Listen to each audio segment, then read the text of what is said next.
Welcome to the Living the Dream podcast with Curveball. If you believe, you can achieve.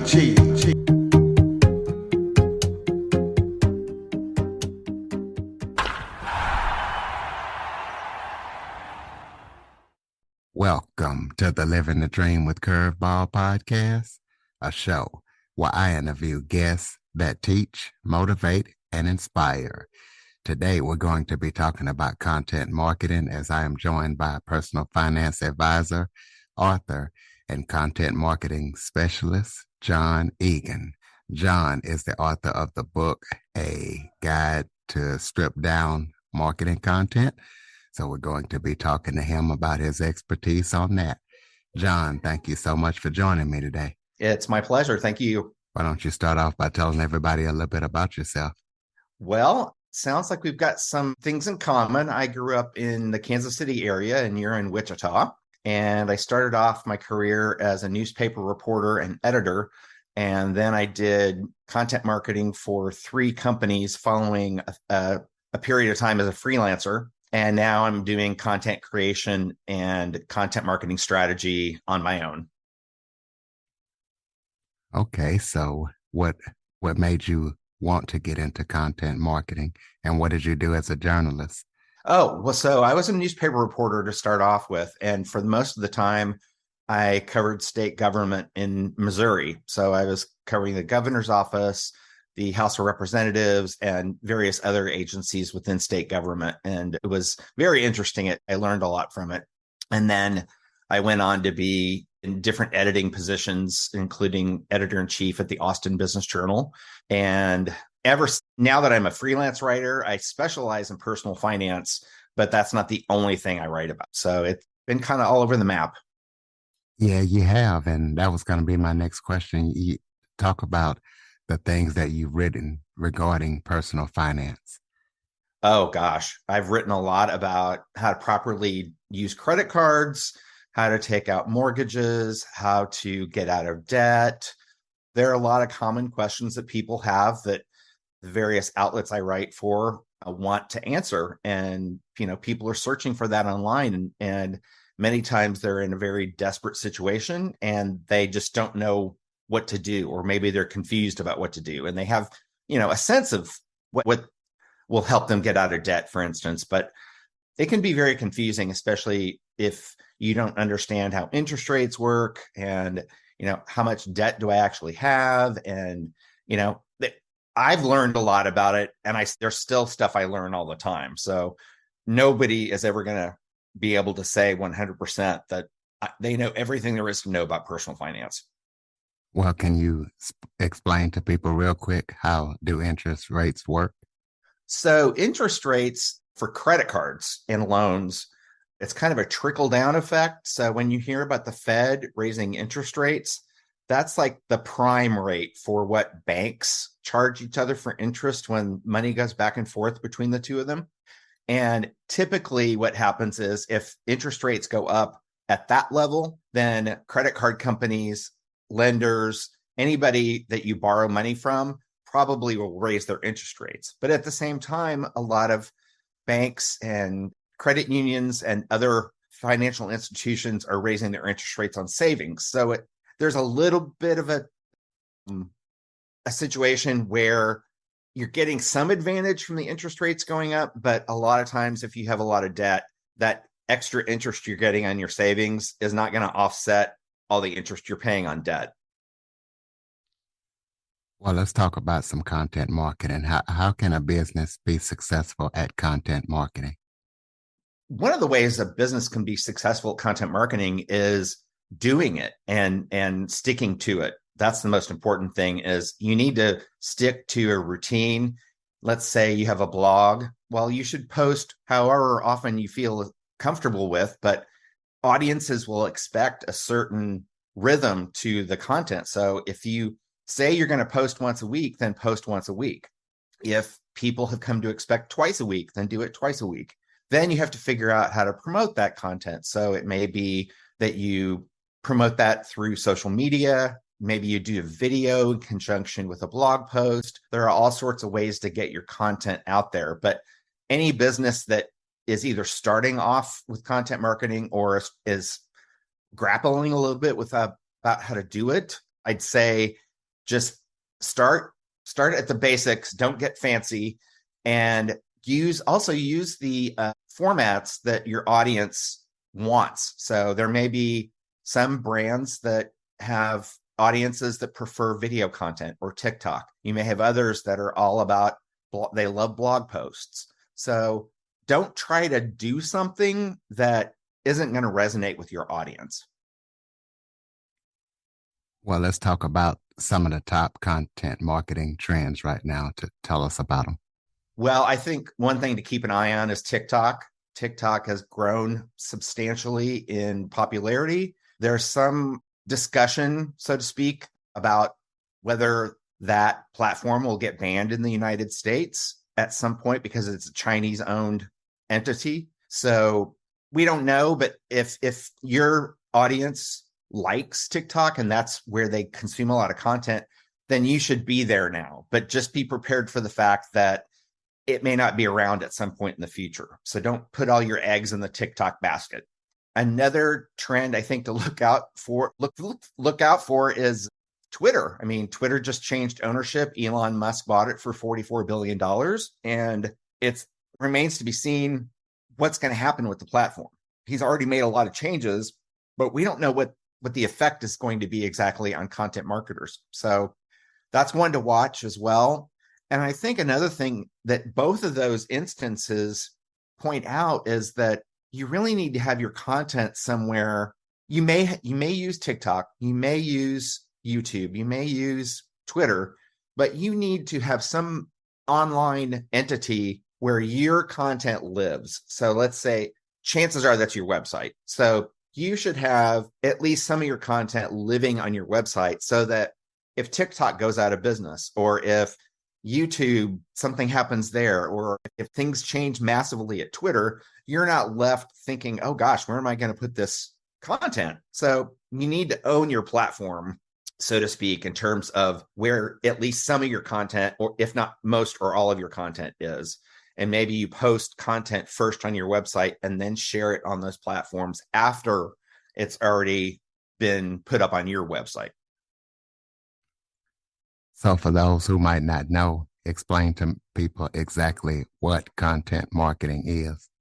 I have to explain this a lot to folks because content marketing has been around for centuries. John Deere, the farm equipment company, is basically a pioneer in content marketing. They started a magazine in the late 1800s, but it's only been within the past decade or two that content marketing has actually been called that.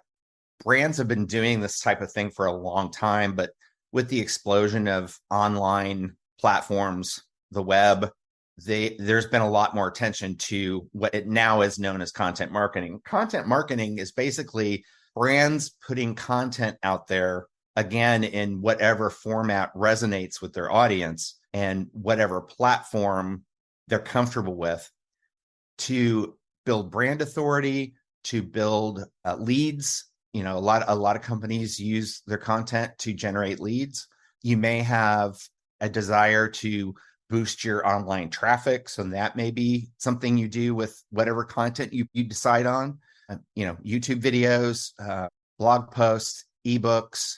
There's a number of ways that you can reach your audience. You don't have to just stick to one format. So the ultimate goal is to get eyeballs or ears on your content so that people can read and consume the content and then get to know your brand. And it may be that the content has a direct ask of people to, download an ebook or something like that. Some companies will do that. Others will want to capture your email address so that they can drip out email marketing to you.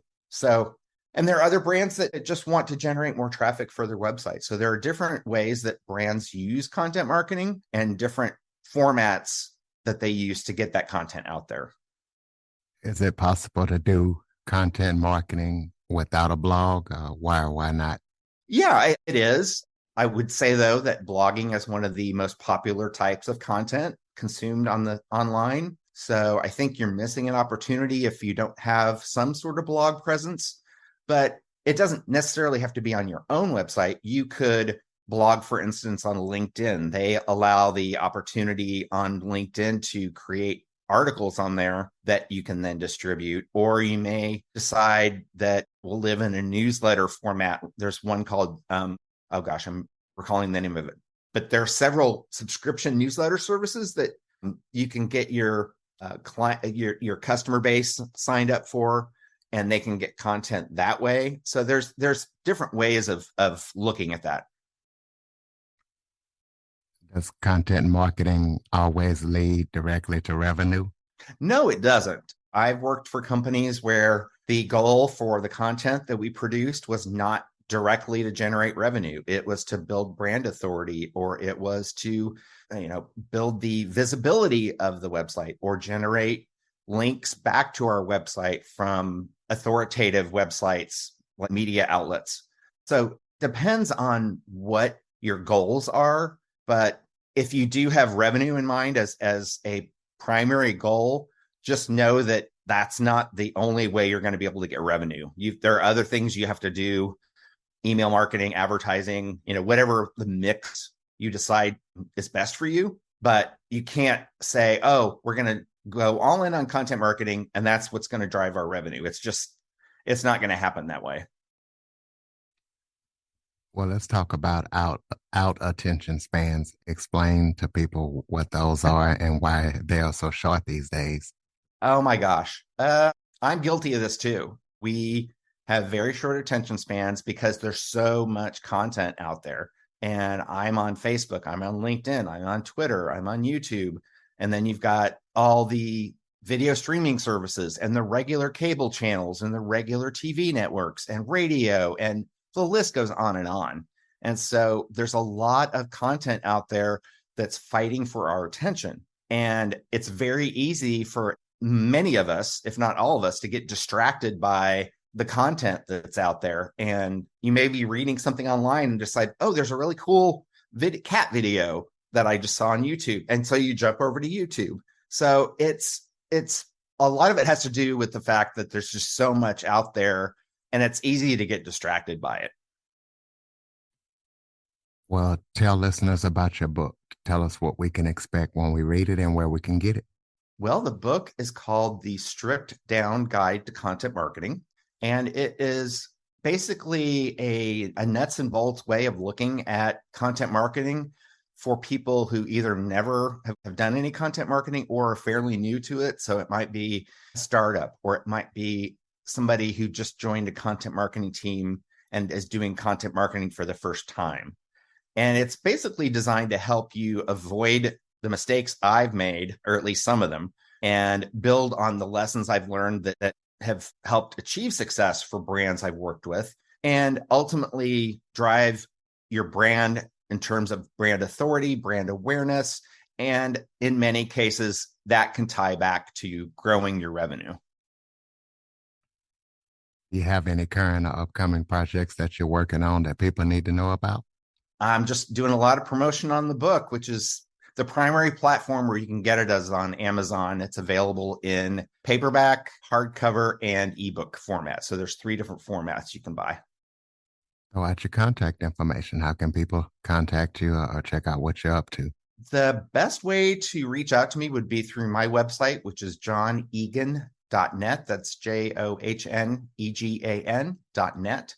And there's a way for people to contact me on there. And then there's a lot of information on there about the book, which comes out it's coming out in November. So stay tuned.